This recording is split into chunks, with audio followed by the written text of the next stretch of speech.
और महाराज इन ब्रजवासीन को ऐसा सुख लग रहे हो जैसे कि हमारे घर कोई लाला भयो है का। हर ब्रजवासी के सुख की उपमा नंद बाबा के समान है। नंद बाबा जितने प्रसन्न, यशोदा मैया जितनी प्रसन्न, उतने ही प्रसन्न सब हैं। कथा में भी यही होता है ना, कोई एक अधिक प्रसन्न नहीं है, सब समान प्रसन्न है। जितना आह्लाद आगे बैठ के सुनने वाले को आ रहा, उतना ही पीछे बैठ के सुनने वाले को भी उतनी सुख से सब विराज रहे हैं। वैसा ही समान सुख सबको लग रहा है ब्रज में। सब ब्रजवासी नाच रहे हैं, गा रहे हैं, उत्सव मना रहे हैं। तभी एक कंस के द्वारा भेजी गई राक्षसी, कंस ने यहां राक्षस बुलाए थे। जैसे ही वो अष्टभुजी देवी विंध्यवासिनी मैया जो अभी विंध्याचल पर्वत पर विराजती हैं, उन्हीं का ही जन्म हुआ था यशोदा मैया के यहां, जो कि कंस के यहां जाकर के कंस को बता के आई कि तेरे शत्रु ने तो ब्रज में जन्म ले लिया। कंस ने यहां राक्षसों को बुलाया और सबसे कहा, भैया हमारे शत्रु ने ब्रज में कहीं जन्म लिया है, ढूंढो कहां है। तभी सबसे पहले हाथ उठाया पूतना ने, बोले ये काम हमको दीजिए पहले, लगता है हमसे ही इतना काम हो जाएगा, बाकियों की जरूरत ही नहीं पड़ेगी। कंस बोला, देवी आप क्या करोगे? पूतना ने बताया, मैं 10 दिन के भीतर ब्रज में जितने बालक हुए हैं सबका पता निकलवा करके सबके घर जाकर के सबको मार दूंगी, उन्हीं बीच आपका शत्रु कृष्ण भी मर जाएगा। कंस बोला, मारोगी कैसे, कैसे करोगी? तब पूतना ने बताया कि मैं रूप बदल करके जाऊंगी, पयोधर में विष लगा के जाऊंगी, बालकों को खेलने की भावना से अपनी गोद में लूंगी, पयोधर का पान करा दूंगी और आपके इतने ब्रज के बालकों के मध्य आपका शत्रु भी मर जाएगा। कंस ने पहले सतर्क कर दिया था, बहुत मायावी बालक है। अच्छा, ये राक्षसों को ठाकुर जी मायावी लगते, ठाकुर जी मायावी नहीं है। ठाकुर जी तो वो हैं जिनके कारण माया परे हो जाती है। पर ऐसे ही राम जी को भी मायावी कहता था कौन? रावण, वनवासी मायावी राम। ऐसे ही कंस भी मायावी कहता है, परंतु ठाकुर जी मायावी नहीं, माया से परे हैं। माया का मतलब क्या होता है? संसार की वह व्यवस्था जिसके प्रति अति आकर्षण आपका हो जाए, उसको माया कहते हैं।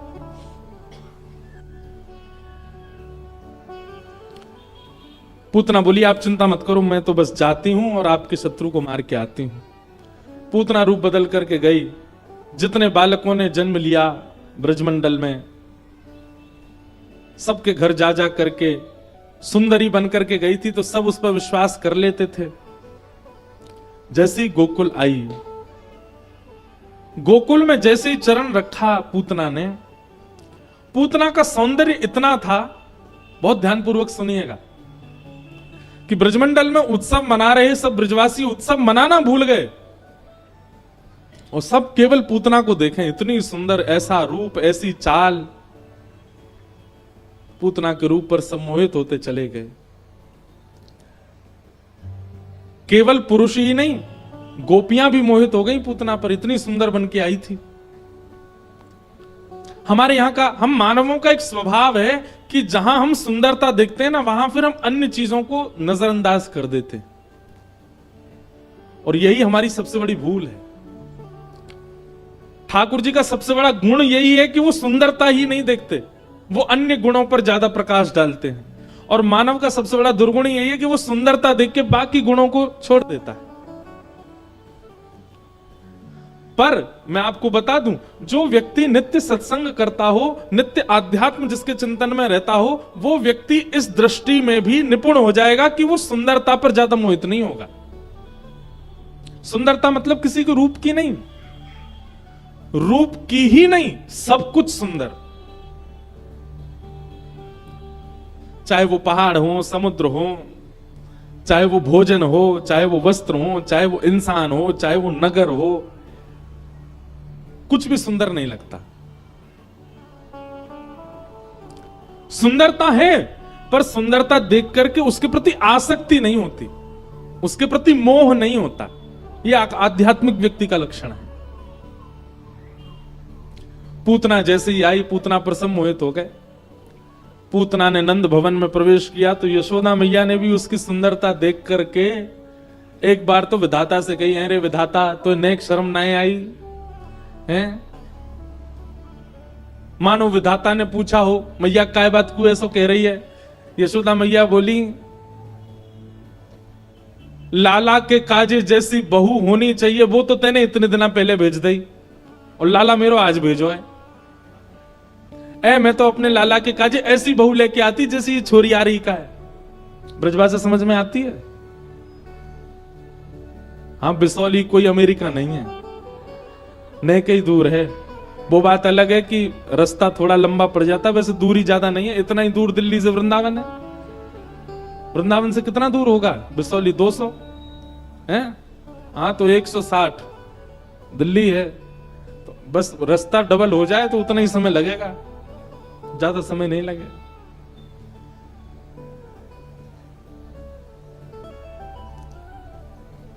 मैया बोली, विधाता अब तेने एक गलती तो कर दी, जे छोरी पहले ही भेज दी दुनिया में। अब एक काम और कर दियो, या छोरी की छोरी करवाई दियो ताकि मैं अपने लाला को ब्याह कर दूं। कम से कम या जैसे गुण तो आ जाएंगे मामा। आप लोग भी धन्य हो, बताओ पूतना की छोरी के काजे ताली बजा रहे हो हैं? पूतना की छोरी तो ब्याह कराओगे ठाकुर जी को? ठाकुर जी गोद में लेटे। अच्छा, ठाकुर जी की आयु कितनी है? 6 दिन के हैं लाल जी। 6 दिन के ठाकुर जी और गोद में पौड़े पौड़े सोच रहे हैं, मैया रुक जा, वही तेरी बहू के मुख दिखाऊं मैं तो है। नेक देर रुक जा, इतनी जल्दी आकर्षित मत होवे कोई के मुंह पे। मन ही मन सोच रहे हैं ठाकुर जी। 6 दिन आके पूतना आई। यशोदा मैया बोली, अरे बहन पहली बार देखी हो तुम? पूतना बोली, हाँ जी मैं पास के गांव ते आई हूं, मुझे पता चली कि आपके लाला भयो तो वह लाला को आशीष देवे आई हूं। यशोदा मैया बोली, अरे आपको ही लाला है, ले आओ। और देते देते पूछ भी रही हैं, अच्छा ब्याह है गयो आपको? पुतना बोली, हाँ ब्याह तो है गयो। अच्छा बालक बच्चे भय कि ना भय? बुरे ना है, अभी तो ना है भाई, अभी ब्याह भयो मेरो। अगर लाली है जाए तो मुझे निमंत्रण जरूर दे दियो। पूतना भी मन ही मन सोच रही है, ये का ख्वाब बना रही है। मैया के मन में तो ये भावना है कि पूतना को एक अंश भी या की लाली में आ गए तो वो कितनी सुंदर होगी। सोचो कितनी सुंदर बन के गई पूतना। यशोदा मैया सामान्य नहीं है। यशोदा मैया ठाकुर जी का पालन करने वाली एक प्रकार से आचार्य हैं। वो किसी पर मोहित हो रही हैं तो सोचो पूतना का रूप कितना सुंदर होगा। यशोदा मैया ने लाला दिए, कोई काम से यशोदा मैया चली गई बाहर और पूतना को अवसर मिल गया। पूतना ने जैसे ही ठाकुर जी को देखा, मैं यहां एक बात कहता हूं बंधुओं, लीला एक बात है पर इस लीला से हम कुछ सीख रहे हैं ना, वो समझिएगा। पूतना का कितना बड़ा दुर्भाग्य है कि पूतना को सबने देखा, पूतना पर सब आकृष्ट हो गए, पर जिसको आकृष्ट करना चाहिए था वो आकृष्ट नहीं हुआ। ठाकुर जी को जैसे ही पूतना ने देखा, 6 दिन के ठाकुर जी ने छोटे छोटे हाथों से ऐसे अपनी आंख बंद कर ली, पूतना को नहीं देखा। अरे ये संसार रीझ है। एक बात हमारी लिख लीजिएगा, कहीं आपके पास में लिखने की सामग्री हो तो, आज आपसे विश्व रीझ रहा है तो यह बात निश्चित है कि एक दिन यही विश्व आपकी निंदा भी करेगा।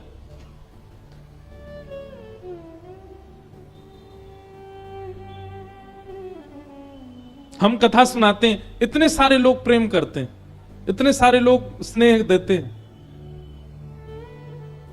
भगवान ना करे एक भूल भी अगर हमसे हो गई ना, तो जितने प्रेम करने वाले हैं यही सबसे पहले आगे आएंगे और बुरा बोलेंगे, कुछ भी कह सकते हैं। ये संसार का नियम है।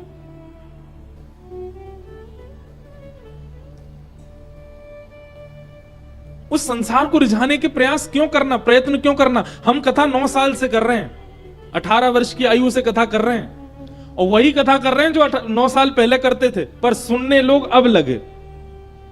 पहले नहीं सुन रहे थे इतना, अब तो 1 साल से तो ऐसी हालत हो गई, कहीं चले जाओ वहीं इतने लोग आते कथा सुनने। हम सोचते हैं यार इतने साल से कथा कर रहे थे, अभी सुनने लगे।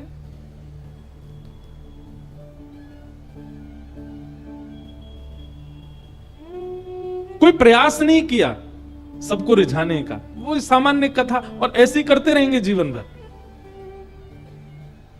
कुछ साल बाद अगर नहीं भी सुनेंगे तो भी हमारा कर्म ऐसे ही चलेगा, क्योंकि ये बात वास्तविक है कि अगर व्यक्ति आपसे जुड़ा है तो बिछुड़ने के लिए ही जुड़ा है। ये बात जिस दिन आप पहचान जाओगे उस दिन संसार में आप कभी दुखी नहीं रह सकते। बहुत स्नेह मिलने पर ज्यादा प्रसन्न फूलना नहीं, और अपमान हो जाने पर दुखी होना नहीं। यह संसार का एक सूत्र है, और यह केवल आध्यात्म पद से ही आप सीख सकते हो। तो संसार रीझे उसके लिए ज्यादा प्रयत्न मत कीजिए। हाँ, माता पिता को प्रसन्न रखो, भाई बंधुओं को, घर के परिवारी जनों को प्रसन्न रखो, लेकिन सब आपसे रीझ जाएं, कोई आपसे निराश ना हो, कोई आपसे दुखी ना हो, सब आपके चहेते हो जाएं। ऐसी इच्छा रखने वाले व्यक्ति को बहुत जल्दी अपमान का बोध होता है। बहुत सम्मान की इच्छा रखने वाले को ही अपमान का बोध होता है, और जिसको सम्मान की इच्छा ही नहीं होती उसका अपमान कर भी दिया जाए तो नहीं पता चलता उसको मेरा अपमान हुआ। हमारे पूज्य पिताजी महाराज के गुरुदेव अनंत श्री विभूषित श्री रामानुज प्रपन्नाचार्य गुरु जी, जिनकी स्मृति में दिसंबर में कथा हम लोग कराते हैं। एक बार वृंदावन में बहुत बड़ी धर्म सभा हुई।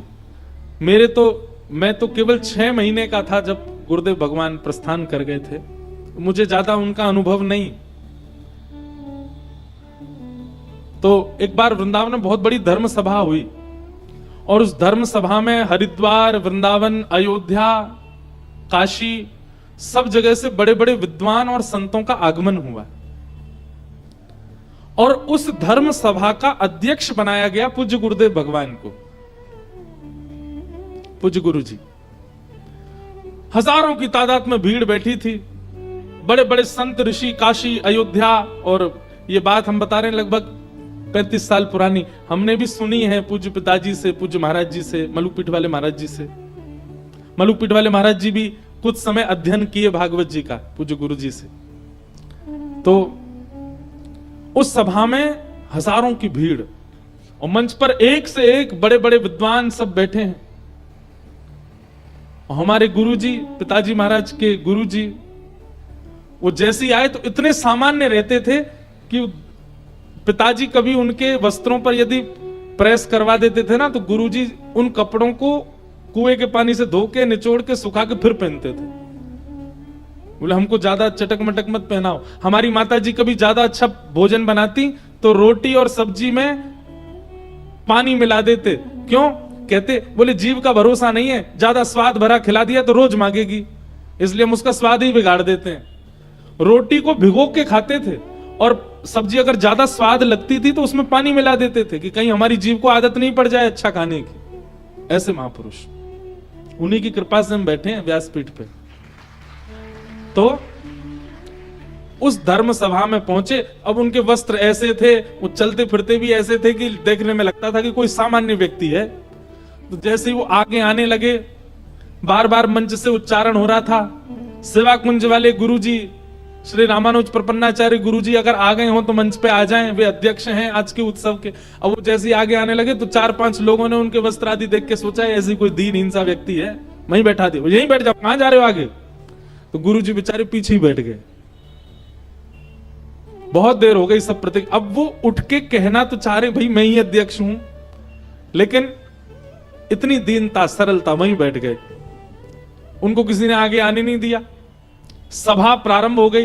अब सभा में किसी ने कहा बोले भैया सेवा कुंज वाले गुरुजी को देख के आओ, अभी तक आए नहीं। तो एक महापुरुष निकल के पीछे से जाने लगे, तभी देखा तो जहां हजारों लोगों ने जो आए थे सबने चप्पलें उतार रखी थी, उन्हीं बीच में गुरुजी बैठे थे और चुपचाप बैठ करके वहीं से सुन रहे थे सभा को। जो महापुरुष गए ना, उनके नेत्र सजल हो गए, दंडवत हो गए। बोले आपकी दीनता को प्रणाम है गुरुदेव। ये बात हम क्यों बता रहे हैं? क्योंकि उनका उद्देश्य संसार को रिझाना है ही नहीं। अगर होता तो बन के रहते, ठन के रहते, आगे बढ़ के रहते। उनका उद्देश्य श्री हरि को रिझाना है। पूतना कहां पीछे रह गई?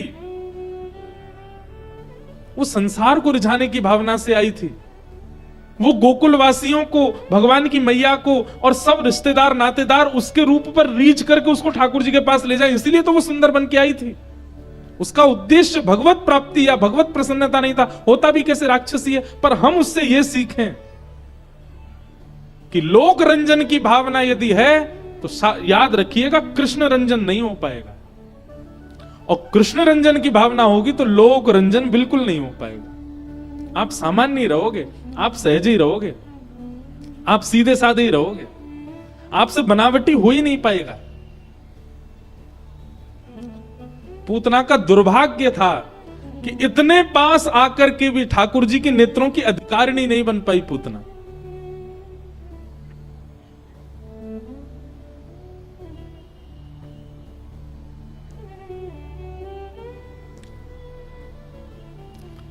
पूतना ने भगवान की ओर देखा, अपना पयोधर भगवान के मुख में दिया।